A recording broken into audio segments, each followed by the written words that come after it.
जय कल्पेश्वर महादेव। तो मैं हूँ पंच केदार में से एक कल्पेश्वर महादेव में पांचवा केदार कल्पेश्वर महादेव, और दर्शन मैंने कर लिए हैं। और सामने जो है गुफा है कल्पेश्वर महादेव की, जहाँ पर जो है जटाओं की पूजा होती है। और ये पूरी जटाएं हैं, शिव की जटाएं हैं ये पूरी, और अंदर जो है शिवलिंग है। तो दर्शन मैंने कर लिए हैं। और पंच केदार में जो केदार है वहाँ पे पृष्ठभाग की पूजा होती है, मधमेश्वर में मध्य भाग की पूजा होती है, और तुंगनाथ में भुजा की पूजा होती है, और रुद्रनाथ में मुख की पूजा होती है, और यहाँ पे होती है कल्पेश्वर यानी कि जटा की पूजा होती है। तो इसकी कहानी जो है तो कल्पेश्वर महादेव की पंच केदार की जो कहानी है वो महाभारत काल से जुड़ी है, पांडवों से जुड़ी है। जब महाभारत युद्ध खत्म हो गया था तो पांडव जो है अपने पापों का प्रायश्चित करने के लिए शिव की खोज में निकले थे। तो शिव उनसे रुष्ट थे, दर्शन नहीं देना चाहते थे, क्योंकि वो उन्होंने पाप किए, क्योंकि जो है उन्होंने अपने भाई विवेक की हत्या करी थी।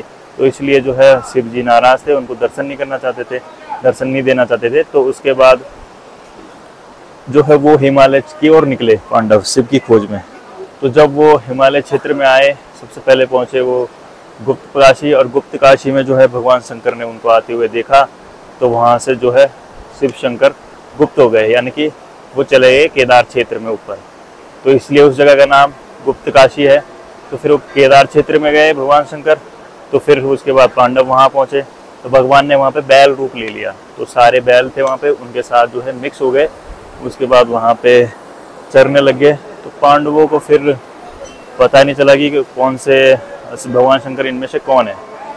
तो भीम ने क्या किया कि एक पैर एक पहाड़ी पे रखा, दूसरा पैर दूसरी पहाड़ी पे रखा, और बोला कि सारे बैलों को मेरे पैरों के नीचे से भेजो।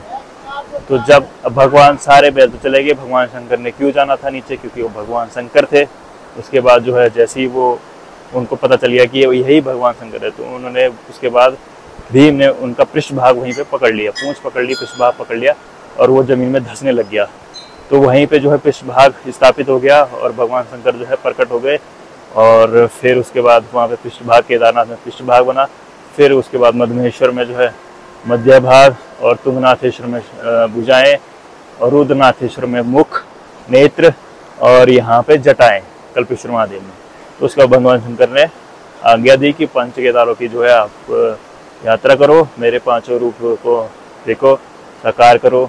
फिर उसके बाद आप पापों से मुक्त हो जाओगे। तो उसके बाद जो है पांडव यहाँ पे आए थे, पांच केदार अपने पांडवों के।